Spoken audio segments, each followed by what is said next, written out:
Hi,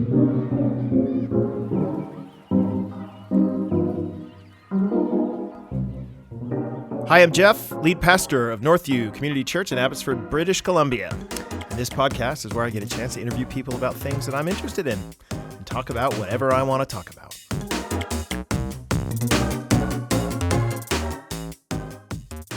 Hello and welcome to the very first episode of Conversations with Jeff Bucknam. My name is Levi and I'm the producer of the show.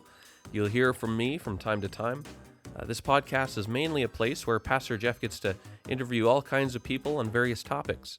But it's also a place where he'll take time to talk about whatever's on his mind that week. And that's normally how we'll start the show. Jeff and I will talk about current events, sports, politics, I'm sure, movies, whatever's happening that week.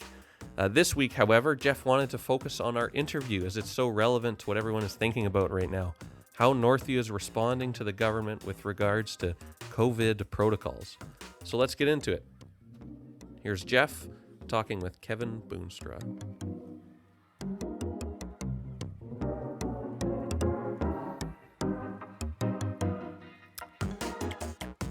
Hi there, I'm here with Kevin Boonstra. He is the managing partner at Kuhn LLP, a law firm here in the Lower Mainland. Lower Mainland, Kevin? Yeah, we have offices in Abbotsford and downtown Vancouver. Okay, and you're in the Abbotsford office, I'm assuming. Most of the time. Great. How long have you been doing law? Since 1996. Right? Are you from here? Are you from? Well, where I'm from is a difficult question, but I graduated high school in Abbotsford. Okay. I'm from British Columbia throughout. Okay, right, but just all over the place. Yeah. And you graduated. Where school did you graduate from? Abbey Senior. All right, local boy. Mm-hmm. I love it. Made good? You've made good.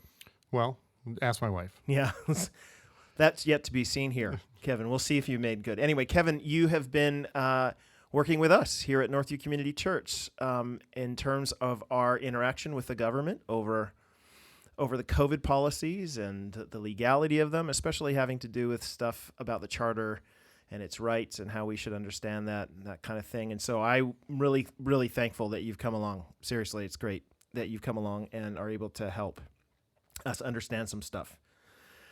So I have a bunch of questions. We're just going to run through them and interact a bit about them. My first question is, in most of the interactions that I've, or the videos that I've seen from Victoria when they do the updates every day at 3 or whatever time it is, it seems to me that in the mind of the government's representatives, there tend to be two kinds of people. There are those who agree with what they are doing because it's, when their language, scientifically based, and then there are the people who deny COVID.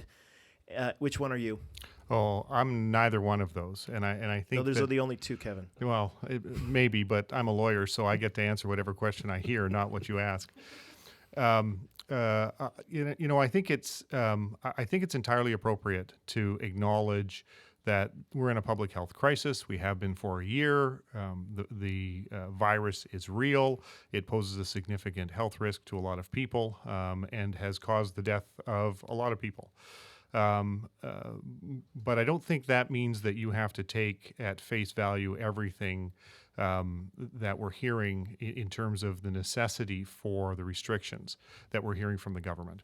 The government has obligations as well as duties, and some of those obligations are subject to being tested. We've already seen this week that from the perspective of religious organizations, some of those restrictions are being tested in the courts, and that's entirely appropriate in a democracy. Okay, so let's talk a little bit about what's happening this week. There are a lot of people who aren't well versed in the law, and when they hear words like judicial review or what was the word that the government tried to do to stop the injunction, right? So even I don't know it. So what are these? What is a judicial review? What is an injunction? Okay, so judicial review is a specific type of legal proceeding. Judicial review happens when a government decision maker that has statutory authority makes a decision. Those decisions are always subject to review by the courts. So people think of it as a lawsuit. It's not a lawsuit in the sense of you're suing somebody because they damaged you and you want money. It's a lawsuit in the sense of you're asking the court to exercise its supervisory jurisdiction to review what the government has done and determine whether or not it accords with the law. So it's the court's role to determine whether or not people who have that sort of authority are exercising it properly in accordance with the laws of British Columbia, the laws of Canada, and ultimately the Constitution, including the Charter of Rights and Freedoms. So that's what's been happening. Churches have been asking the courts to determine whether or not Dr. Henry's orders accord with her obligations under the Charter of Rights and Freedoms. Okay, when you say obligations, what are her obligations under the Charter of Rights and Freedoms? Okay, so under the Public Health Act, Dr. Henry has a lot of power. We've seen her exercising that power over the last year. She can do a lot of things that restrict people's rights and freedoms, and she's done that. But she also has obligations because her power is statutory because it comes under the Public Health Act. What do you define statutory for? It's under a statute. So Okay. The Public Health Act is a statute of the legislature of British Columbia. So she's got authority that's been given to her by the legislature of British Columbia, but it's not unlimited authority. That authority is always subject to the Charter of Rights and Freedoms, including freedom of religion. So is it right for me to think that the charter sits sort of above all the other laws and that the government has a responsibility to ensure the charter is protected and followed through and stuff? Is that largely the way? It's absolutely true. The Charter of Rights and Freedoms is part of our Constitution, and it is the ultimate law. So the Parliament of Canada, the Legislature of British Columbia cannot pass laws that contravene the Charter. But in this moment, because it's an exceptional moment, the Health Act allows her to make rules with a view toward the charter. Is that right? And like she can because recently she said that she has broken the charter in some of the discussions. They admitted that, I think. Is that? Yeah. So there's no question that her public health orders have infringed a number of rights and freedoms under the charter. Freedom of religion under Section 2A of the Charter, freedom of expression, freedom of peaceful assembly, those rights have been infringed. Now, our rights under the Charter aren't absolute.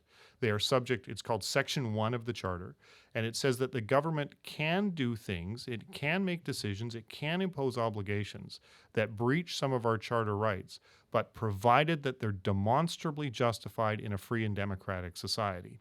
So their obligation, when their decisions are being reviewed, is to show that the limits they've put in place on our constitutional freedoms are justifiable, and they have to produce evidence to demonstrate that. So the line in the charter that you're referring to is it demonstrably justified? Is that the line that they? The language is demonstrably justified in a free and democratic society. Okay, so that's their burden. It is their obligation. Right. So have they? Well, Chief Justice Hinkson's going to be making that decision in the coming weeks and months. We'll find out. Can I ask what Chief Justice Boonstra would choose? Well, I'm not a justice. Based on the evidence that I've seen, and I have now seen some of the evidence that they've filed in court, my view is it's falling short of actually demonstrating that a full ban on in-person corporate worship is necessary in order to protect the health and safety of people in British Columbia. And I say that for a number of reasons. One is that the orders that she's made allow for people to congregate for all sorts of other reasons, including, for example, up to 25 people can get together for a Pilates class. Support groups can meet of up to 50 people. Now, there are the current gathering order is over 30 pages long, so there's a lot of detail in there, and those sorts of gatherings are subject to all sorts of restrictions and safeguards, mask wearing, how far apart people need to be. All of those sorts of things are in there. But those groups are allowed to meet. And I haven't yet seen an explanation why those groups can meet for secular purposes, but religious groups can't meet for religious purposes. So it's possible for me to go to a pub, sit in the pub for 2 hours, watch the game on the television, yell occasionally at the game, even though they're like, hey, keep it down or whatever. And perhaps even hear live music played. Yes. But if I watch a video of a sermon in a church and I listen to live music played, that's not allowed. Well, if you're sitting there alone, presumably it's allowed. But if you're gathering with other people, it's not allowed. Right. So the issue that you're pointing out seems to be not that, hey, this might be a good idea to socially distance and maybe close these things down. Your issue is the inequity. I have not yet seen an explanation for the inequity. Like I've seen explanations for why support groups, for example, are important for people's physical and mental health. But I haven't yet seen anything from the government that explains why the spiritual needs of British Columbians are taking a backseat to some of these other concerns. I mean, schools are another example. Education is obviously important.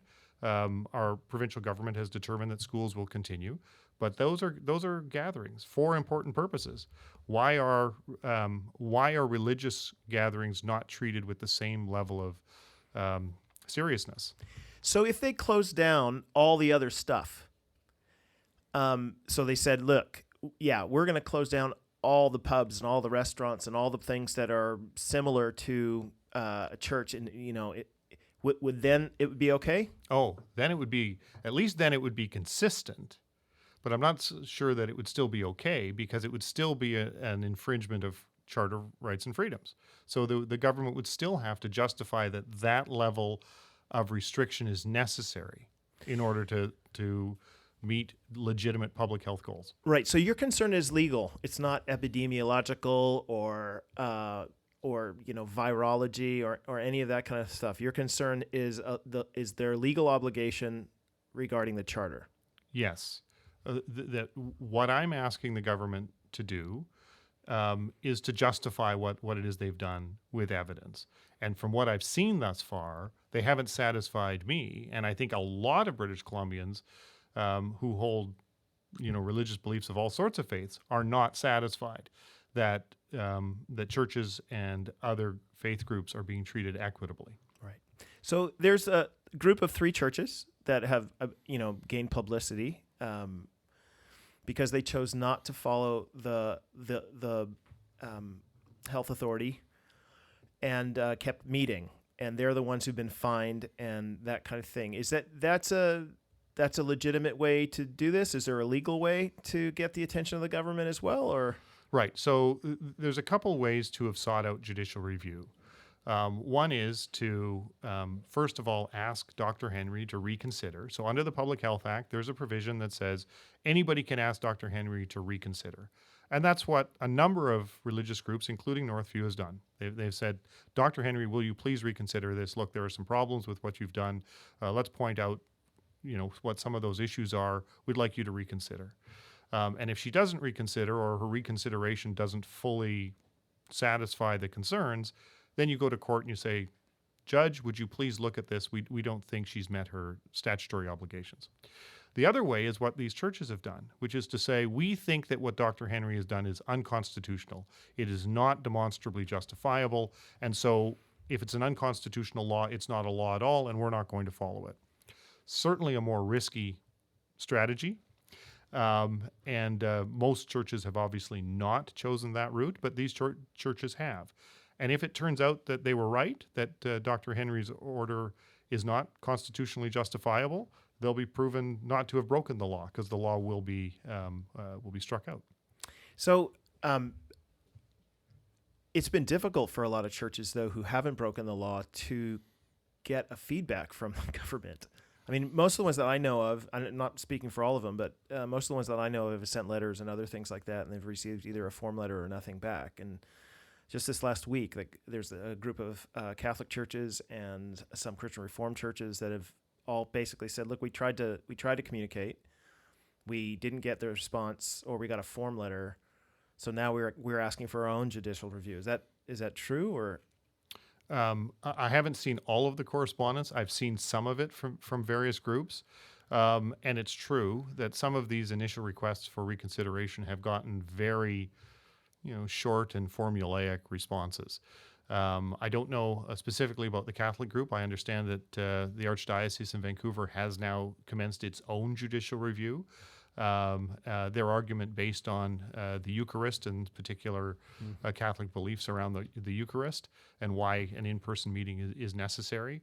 But it's true that the government's responses, Dr. Henry's office's responses, in a lot of circumstances haven't been particularly robust, to put it politely. Fortunately, we've been getting more substantive responses from through the Attorney General's office, which is appropriate because the Attorney General's the legal advisor for Dr. Henry. So we have seen some substantive material, but my view is, as I've already said, after having reviewed it all. Right. So the Emergency Health Act does provide a place for appeal to the government, and we've basically taken advantage of that here at Northview, which is the legal approach to that. So there was a ruling, I think, just the other day that there's a synagogue that was allowed to remain open, I think, for 25 people because they don't use electronic things, and so they can't do online stuff like that. I'm going to try out an argument on you, Mr. Lawyer, and I want you to correct me because this is something that I've been feeling. But I don't know if it makes any sense ultimately.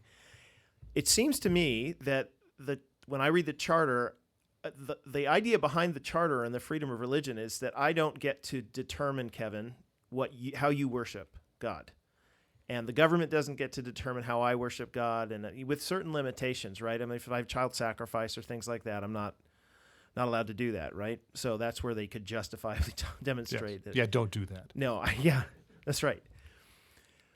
But what ends up happening is, in this case, you've got a synagogue that's pointing to one of their doctrinal commitments, and the government is saying, right, yeah, because of your doctrinal commitment, you can be open.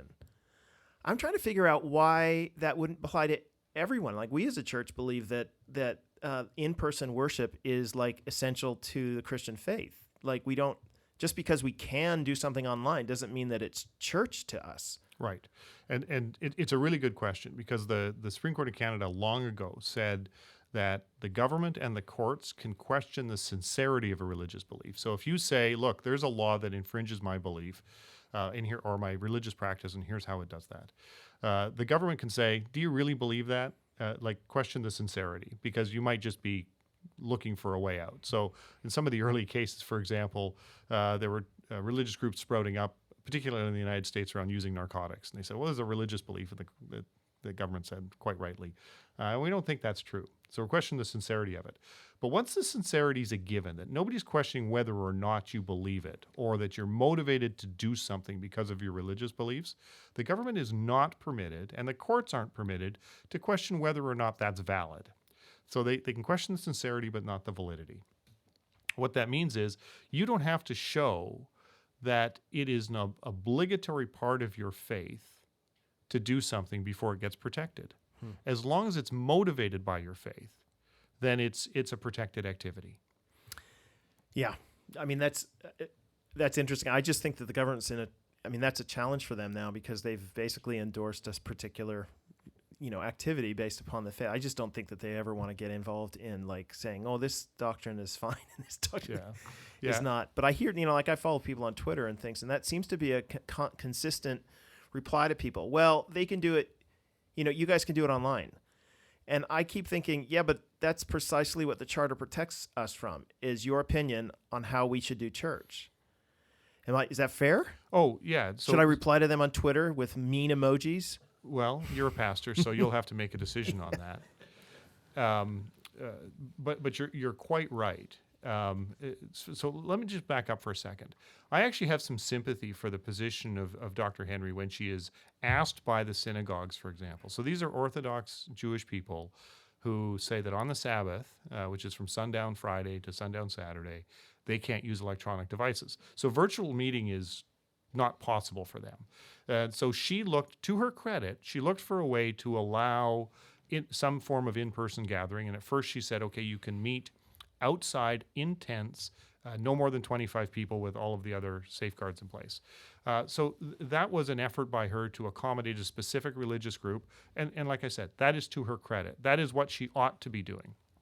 The question that I then have is, well, if that's permissible for a religious group, and that meets your objectives to protect health, why are other religious groups not granted the same?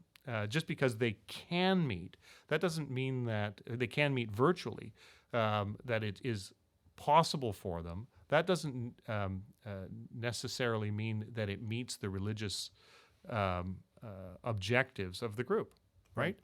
In-person meeting is very different than virtual meeting. And a lot of people slip through the cracks that if you could actually see them and interact with them, you'd see that they have very real spiritual needs that aren't going to be met if they're sitting at home on the other side of an impersonal screen. Yeah, and I think that that's the challenge that we've seen here at the church is that, there are unfortunately collateral damage to decisions that are made. I don't think there was any way to get out of that for anybody's decision about COVID because it's such a difficult situation. I mean, it's novel. We didn't know what it was, but the decisions that have been made have unfortunately affected the lives of lots and lots of people, but created some mental health and some sadness and depression and things like that. And we've always felt like we can help with that, and we can do church properly. We were doing it and didn't have, we thought, the cases that they had. But I really do want to reiterate something you said, which is that, I when I listen to this, I don't hear, Bonnie Henry probably should not be, ostracized and treated like she's, sat behind, a closed door with a bunch of, cigars and thought, how can we mess churches up and things like that. I think sometimes in this conversation, it sounds like that. So I'm interested in your thoughts about how we got here, because there are people who are like, no, it's all a plot to economically do whatever. Nothing you say is binding in any way, but in your thought, how did we get here legally? Well, you do have to have some sympathy for those who are in the field of public health, because it's a real virus. It poses a real threat. People have died, and they have a job to do, and they have a medical job to do. But people in the position of Dr. Henry also have legal obligations, as I've suggested earlier. So it's not just about whether or not we can be the safest by doing certain things. Like, we can be the very, very safest if we all just go into our homes and don't see anybody for a very, very long time. We'll eliminate all of the risk. But life's not like that. There is a balancing that has to take place. And that is, in fact, under the Charter, the obligation of people who have statutory authority, like Dr. Henry does. It's not an easy position to be in, but that's the position she's in. She has to take steps that will protect people's health and issue public health orders that are reasonable in the circumstances and proportionate to the risk. But she also has to consider and take into account the constitutional freedoms. And it's her job to do that. So, Kevin, is it important for churches or others to push back a little bit on this just for religious liberty issues or for religious liberty reasons? I think it's entirely appropriate to do that. And when you see aspects of the orders that do appear to be not equitable in treating secular and religious activities, then I do think it's important. Because if you don't stand up for the freedoms that are guaranteed to you under the Charter, who else will? But their argument is that we're not doing it because you're religious. They're not identifying the fact that we're religious. They'll say, no, we're closing banquet halls too. Right, but attending a banquet hall doesn't come with a fundamental freedom under Section 2A of the Charter. Section 2A of the Charter says that everybody has freedom of conscience and religion, which includes its communal aspects. And the Supreme Court of Canada has been clear that freedom of religion, that community is important to the exercise of freedom of religion. And there are a number of cases in which the Supreme Court of Canada specifically made that point, that religion is not something you just do on your own. It's something you do in community. Right. In your opinion, how does the way the government's responded to this signal the future of religious liberty in Canada, or in what way is how much weight should we put on the outcome of a judicial review like this? Yeah, I'm obviously watching the judicial review process very, very closely, because it is the court's job to make sure that Dr. Henry and other public health officers across the country have achieved the correct balance under the Charter of Rights and Freedoms. So I'm going to be very interested to read carefully the decisions that are made. As I said earlier, I think they were in a difficult spot, particularly as this was just starting last year and they had to make quick decisions. We've now been in this for about a year, and they've had more time to reason through what are actually necessary in terms of restrictions. The thing that's concerned me more than how necessarily the government has reacted is some of the public perceptions I've seen out there around the importance of protecting religion at all. And it's part of a trend I've watched over the last 20 years. Religious groups used to be seen as a net contributor by the general population. Like society used to see churches and other religious organizations as really a positive. And I'm seeing less and less of that. As recently as last evening, I saw a social media post in which somebody was complaining about the uptick in numbers recently, and a comment made back was that it was the fault of the churches. I thought, well, factually that's incorrect, because to my knowledge, there's only 3 churches in the whole province that have been meeting. But it also, to me, suggested an attitude that's out there about whether or not churches and other religious organizations are still valuable in our society. And to me, that's my biggest concern here. Yeah, and the wind, unfortunately, I mean, social media, you don't want to take too much seriously, because everybody, not everybody is posting. Some people might think differently and not say anything because you just don't want to get involved. But a lot of the people who do post are like, well, if they get tax exemptions, they should do what the government says. There is a view out there that religion and churches should just kind of stay in their lane and not get really involved with all of this sort of stuff. Have the emergency acts been enacted before? The Public Health Act? Yeah. Yeah, there have been public health orders made in British Columbia before. Nothing. What stuff? I can't remember anything off the top, but they've typically been small. Actually, I think that Dr. Henry exercised authority under the Public Health Act in respect of the overdose crisis in the past. I think so. I stand to be corrected on that. But there have been other circumstances in which public health emergencies have been declared.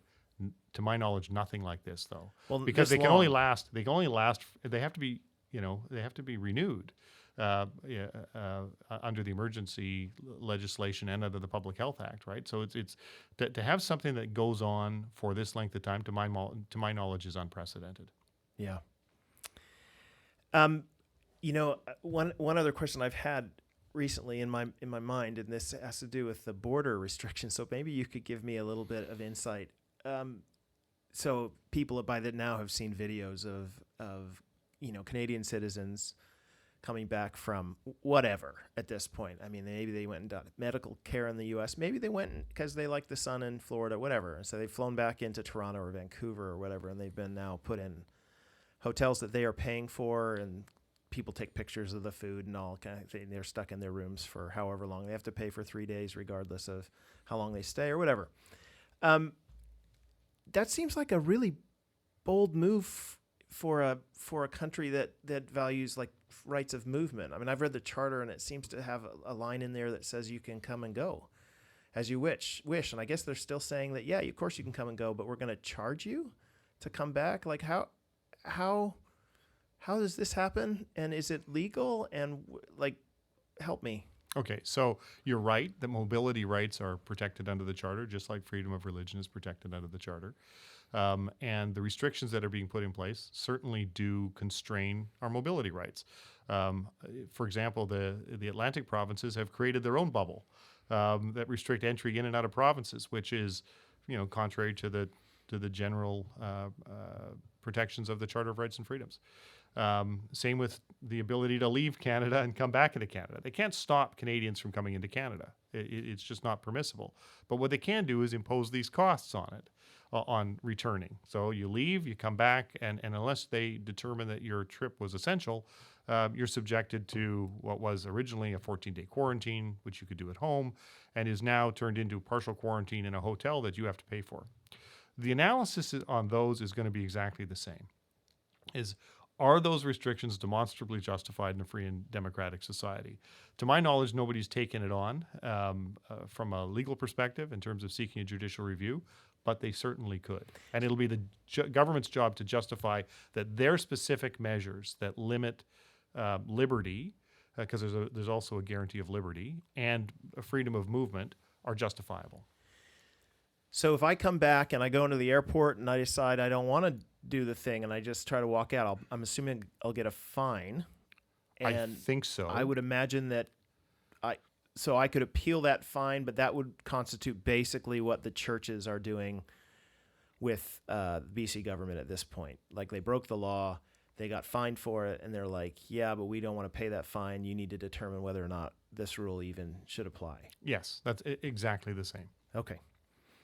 Great. I have 1,000 other questions, but I feel like you have done a lovely job answering many of them. So appreciate your time. We, as a church, have continued to pray for our leaders, but at the same time, we believe actually that the loving thing to do for our society is to preserve religious freedom, and that we think it's good for everyone. In fact, I've struggled recently, and maybe you can interact with my thought again. Tell me I'm wrong, lawyer.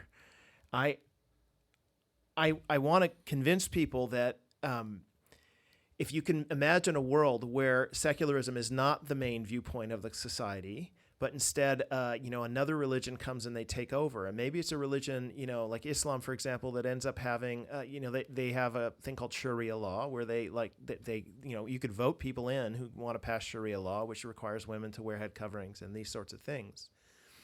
And then they determined that they wanted to do an emergency act for something that they think is an emergency. They could require all sorts of people to follow whatever law and thing is going on. And then the secularist would actually stand up and go, wait a minute, you can't do that. And at that moment, I think that they would be appealing to the very same charter rights that we're appealing to. Is that fair? That's entirely fair. It's really been interesting over the last decades to watch who in our society appeals to freedom of religion in different circumstances, and those same people will turn around in another case where the situation's a little bit different, and they don't see the value of freedom of religion anymore because it may be a different minority that's under government order or sanction or what have you. But it's been really interesting to watch, and I think it comes from. And I know you were trying to wrap up, and now you got me started on secularism. I love it. I'm a preacher. We say finally, and then we go like another 10 minutes, 15 minutes. Perfect. It really comes down to the nature of secularism. Like, what does secularism mean? We live in a secular society. And I think when it's properly defined, most of us would say, yeah, that's the way we want to live. We don't want to be subject to the religious rules of some other group when we're not in the majority group. Right? And so I think that as Christians, we want to say, look, we recognize that not everybody's a Christian, and people have to have the right to decide for themselves what they believe and how they're going to interact with God or not interact with God at all. And a secular society will preserve that. And when you're in a religious minority group, you certainly want that. When you're in a religious majority group, or you're in the majority in the country, the impulses change somewhat, but it's not the right thing to do. So that's one idea of secularism is we're going to treat everybody equally and equitably. The government isn't going to give a preference to one religious group over another religious group, but they're still going to treat all religious people fairly and accommodate religion in our society. There is an emerging sense of secularism that's not that. The emerging sense of secularism, which is the one that concerns me, is that religion ought to be treated like environmental tobacco smoke, right? We don't want it to be anywhere in our room. We don't want it. We don't want to be bothered with religion. We don't want to see it. If you want to be religious, fine, do that in your bedroom, but don't bring it out into society. And that is not a healthy view of secularism. And I don't think that's the secularism that is protected by the Charter of Rights and Freedoms. The secularism that is appropriate is one in which religious people have a seat at the table of pluralism, if I can call it that, and have the right to fully participate in society without being treated lesser than those who are atheist or agnostic or want to keep their religious beliefs entirely private. Yeah, one of the challenges I think that we have these days in a lot of the secularists along the kind of the second secularist line is it looks a lot like a religion now. And that's the challenge, is that you have a group of people who are like, well, we're not religious and you religions need to stay in your place. And yet, if you look at the belief system of secularism, you're like, well, you guys answer all the questions that religions do. And then you want to take that and drop it on everybody else. That if people who are more secularist understand that, yeah, they have a group of beliefs, and I want to protect them from the oppression of other religious groups. I even want to protect them from the oppression of Christians who might get into power and say, right, that's it. You're going to pray every day at 4 or whatever it is.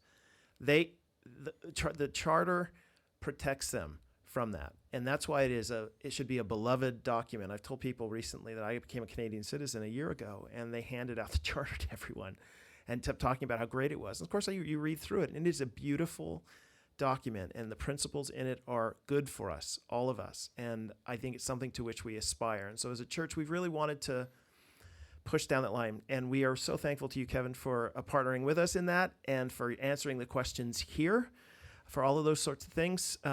You've had fun? I have. This has been great. Thanks, Jeff. Yes, you bet. It's been great having you. Thanks a lot for all of those who have been listening.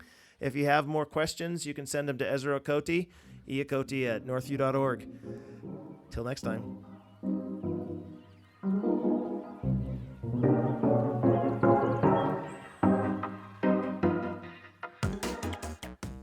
Thanks for listening to Conversations with Jeff. Make sure you subscribe to catch up on all upcoming episodes. So until next time, love God, do what you want, and don't be stupid.